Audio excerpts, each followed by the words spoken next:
মিছিল বা আন্দোলনটা হচ্ছে মৌমিতা দিদির জন্য। জানি না মৌমিতা দিদির মানে ওর সঙ্গে যারা অত্যাচার করছে তাদের শাস্তি হবে কি না, ভগবান আজও আছে কি না জানি না। মানে শাস্তি ওরা পাবে কি না বা কবে যে শাস্তি পাবে, ধরা পড়বে কি না। এখনও তো একজন ধরা পড়ছে বলে, এখনও ওদের তো বলে যে এরকম খবরে শুনতেছি অনেকজন মিলে ওর সঙ্গে অত্যাচার করছে, অনেকজন মিলে ওকে মারছে, কিন্তু এখনও ঠিক মতো মানে কাউকে মানে এখনও মনে ধরা পড়েনি বা কবে যে ধরা পড়বে তার কোনো ঠিক নাই। তো প্রত্যেকটা মানে আমাদের সারা ভারতবর্ষে কোনায় কোনায় গ্রামে শহরের মানে যেখানেই সব জায়গাতে মিছিল বা এরকম আন্দোলন শুরু হয়েছে।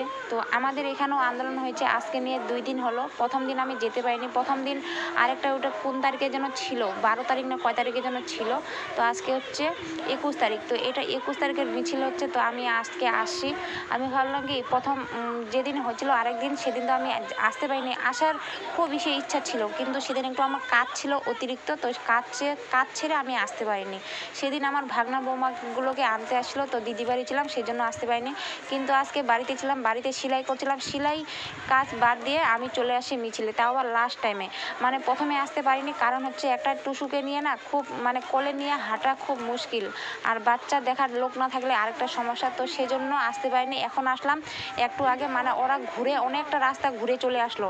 এখন এই যে এখানে এইটা হচ্ছে আমাদের ক্লাব, তো ক্লাবে এখানে আছে, তো ভাবলাম না যাই লাস্ট টাইমে। আমার মানে যখনই এই আওয়াজগুলো শুনি না তখনই শুধু মনে হচ্ছে না আমিও একবার যাই, আমিও একটু মানে আন্দোলন বা মিছিলে একটু মানে উপভোগ বলতে মানে ওদের দলে সামিল দিই। মানে আমিও চাই যে মৌমিতা দিদির মানে যারা ওর সঙ্গে অত্যাচার করছে তাদের জন্য শাস্তি হোক, আমিও চাই। তো সেই জন্য আমি সামিল হয়েছি এখানে।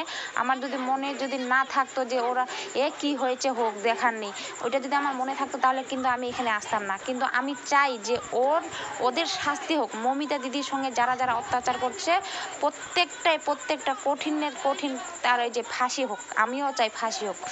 তো এখানে আমাদের এটা হচ্ছে দাসপাড়া, ইসলামপুর চপড়া দাসপাড়া আমাদের এটা হচ্ছে আমাদের গ্রাম। মানে গ্রাম বলতে খুবই যে একটা গ্রাম তা না, মানে গ্রাম হালকা টাউনের মধ্যে পড়ে আমাদের এটা দাসপাড়াটা। তো যাই হোক, এখানে অনেক লোক, প্রচুর লোক, সবাই দেখতে পাচ্ছ। আওয়াজটা আমি তো আস্তে করে দিয়েছি, জানি না ভিডিও কপিরাইট ক্লেম আসবে কি না, তবুও ভিডিওটা পোস্ট করব, দেখি কি হয়।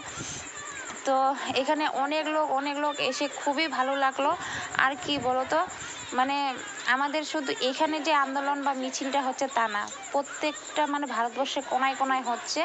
আর সবাই আন্দোলন মিছিল কেন করতেছে, প্রত্যেকটা মেয়ে, প্রত্যেকটা বউ, ছোট বাচ্চা, মানে সবাই কেন করতেছে, একটাই কারণ, মৌমিতা দিদির যে সর্বনাশ করেছে তাদের দোষীদের জন্য প্রত্যেকটারই মানে শাস্তি হোক, কঠিন থেকে কঠিন খুবই শাস্তি হোক, আর তাড়াতাড়ি হোক। তো সেই জন্যই মিছিলের উপর মিছিল। আর আমরা বলে দিয়েছি মিছিলটা এখানেই বা এখানে শেষ হবে না যতদিন না মৌমিতাদির মানে আত্মার শান্তি পাবে। মৌমিতাদির তো আত্মার শান্তি কখনোই পাবে না, মানে যতদিন না ওর দোষীদের শাস্তি হচ্ছে। কেননা যে কষ্ট করে মারছে ওকে, তোমরা অনেকেই শুনছো কি, সবারই ঘরে ঘরে এটা মানে শোনার উচিত।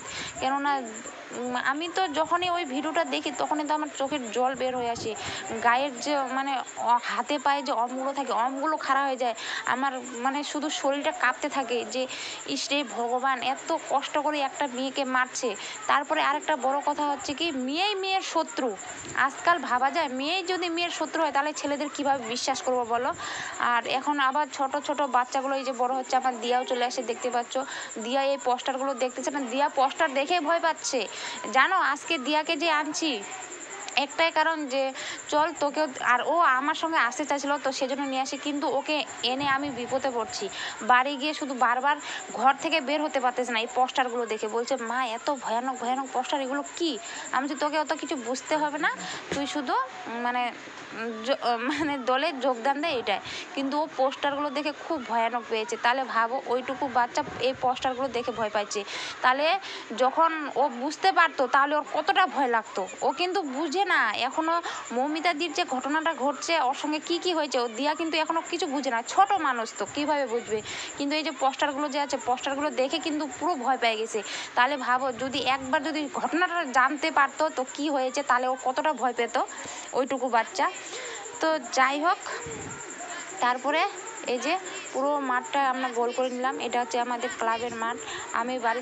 আমাদের বাড়ি থেকে 5 মিনিটের রাস্তা। তো আমরা আসি, আর দিয়া বলছি টুসু আর ওর বাবা বাড়িতে আসে। ওর বাবা দোকান থেকে আসলো 8টা কি 8:30টার দিকে, আজকে হ্যাঁ 8:30টার দিকে আসে, আর আমি এখানে আসি 9টা কি 9:30টার দিকে আসলাম।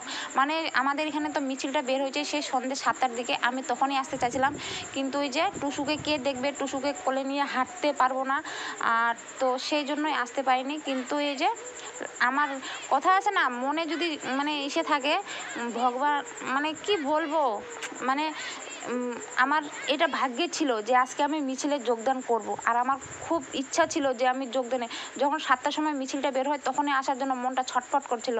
শুধু বারবার করে আওয়াজটা শুনতে পাচ্ছি, আর শুধু মনে হচ্ছে যাই, একটু যাই, কিন্তু কিভাবে আসবো বলো, টুসুকে কে দেখবে, আর টুসুকে নিয়ে হাঁটা খুব মুশকিল। তো সেই জন্য আসতে পারিনি। তো আজকের এই ভিডিওটা আমি তোমাদের সঙ্গে কালকে শেয়ার করব। অবশ্যই তোমরা ফুল ভিডিওটা দেখো, স্কিপ করো না। আর তোমাদের ওখানে কোথায় কোথায় আন্দোলন বা মিছিল হচ্ছে একটু আমাকে জানিও।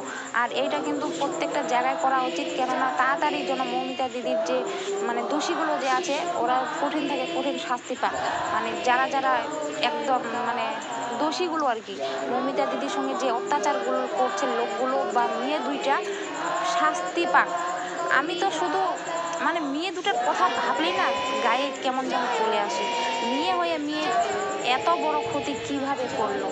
আমরা কি ভারতে আছি, মানে ভারত তো স্বাধীনতা দিবস তো অনেক দিনে হয়ে গেছে, স্বাধীন অনেক দিনে হয়ে গেছে, কিন্তু এখনও স্বাধীন ভালো মতো হয়নি সেরকম মনে হচ্ছে। আমি তো এখন শুধু ভাবতেছি আমার মেয়ে দুইটা আছে, আমার দুইটা মেয়ে, আমি দুইটা মেয়েকেই লক্ষ্মী সরস্বতী সাজাবো না, বানাবো না। এখন আমি আমার দুইটা মেয়েকে কালী আর দুর্গা রূপে বানাবো, এখন থেকে ওদেরকে এসে করব এরকম। মানে তারপর বলে বলে আমরা বাড়ি আসতেছি। দিয়া আমাকে এখন এখান থেকে বলছে যে মা আমার না পুরো ভয় লাগতেছে। আমি যে কিসের ভয়? বলছে পোস্টারগুলো কি ভয়ানক ভয়ানক। আমি যে তোর পাগল, ওগুলো তো ছবি, ও তো ভয় পেও না। আমি শুধু ওইটাই পাইছি। মানে দেখো তাহলে ভাবো তোমরা, দিয়া কতটা ভয় পেয়ে গেছে। ও আমার হাত ছাড়তেছে না, বলছে কি মা আমার খুব ভয় লাগতেছে, মা আমার খুব ভয় লাগতেছে। তো যাই হোক, ওখানে তো সব কিছু শেষ হলো, আবার কোন দিন হবে জানি না। তো এখন আমরা বাড়ি যাচ্ছি, আর আজকের ভিডিও আমি এখান থেকে শেষ করব। সবাই ভালো থাকবেন, সুস্থ থাকবেন, দেখা হচ্ছে আগামীকাল নেক্সট ভিডিওতে। সবাইকে গুড নাইট, টাটা। এখন